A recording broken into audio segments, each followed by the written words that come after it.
Fitbit's new fitness coach, powered by Google's Gemini, has received a lot of flack from Fitbit users, and some of the complaints involve some truly unhinged advice from Gemini.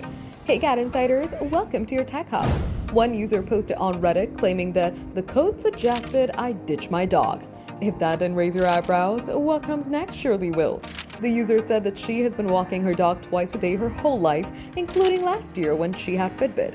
She said, "Recently, the AI coach has been giving me feedback on my walks and asked why my pace was so slow. I answered that I walk with my dog. This slows me down because she stops and sniffs and pees, etc. Coach said it understood, and today it asked if I could ditch the dog to speed up my walks." Funnily enough, people had similar experiences, with one user saying, "I got told to ditch my toddler," while a third one said, "My coach incessantly tells me to rest and has probably suggested I take the day off every single day."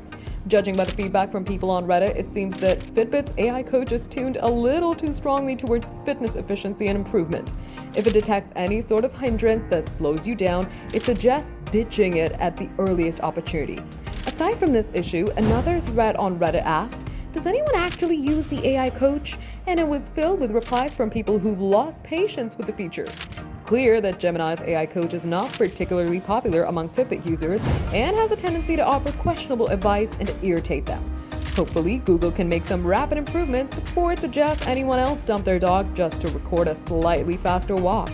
For more updates, subscribe to GadInsider, like and share the video, and don't forget to press the bell icon so you never miss an update.